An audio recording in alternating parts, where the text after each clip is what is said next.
La contribution carbone, c'est le fait de financer des actions qui vont permettre la séquestration ou l'évitement d'émissions de carbone. Ça se fait via les puits de carbone. Cela peut être l'océan, la forêt et puis aussi le sol. On en parle beaucoup moins, mais l'agriculture peut donc être un vrai levier pour lutter contre le réchauffement climatique. Je me suis inscrit dans la démarche bas carbone puisque après avoir fait des autodiagnostics pendant 10 ans, j'ai souhaité avoir un diagnostic réel, concret, avec une expertise pour connaître mon stockage de carbone. La raison pour laquelle nous accompagnons le GAEC de l'Arc-en-Ciel, c'est parce que quand on parle de séquestration carbone, on a tendance à penser à planter des arbres, voire des forêts, mais la terre ne va pas y suffire. Et quand on a la chance d'avoir en proximité des exploitants agricoles qui ont cette capacité de séquestrer le carbone, j'ai envie de dire c'est un cercle extrêmement vertueux.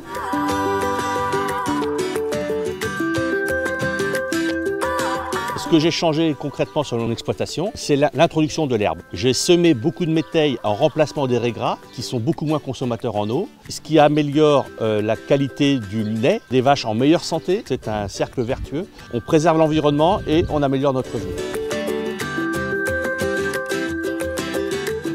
Terre à Terre, nous sommes une entreprise à mission dont l'objectif en fait c'est de reconnecter entreprises et agriculteurs qui se mettent en mouvement vis-à-vis du climat dans leurs pratiques et de reconnecter ces deux mondes sur un même territoire. Avec Banque Populaire Val-de-France, c'est 3 fermes qui ont été soutenues.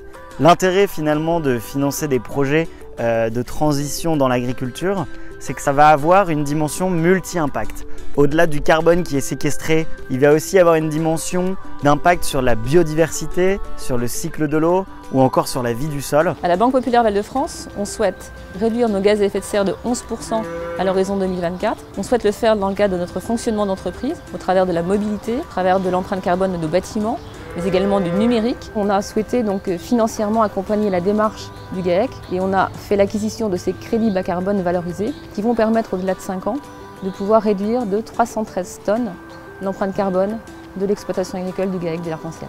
Cette démarche bas carbone, elle porte un nom, ça s'appelle l'agroécologie. Ça me semble une évidence, c'est de vouloir transmettre de manière concrète cette terre qui nous appartient à nos enfants de manière durable.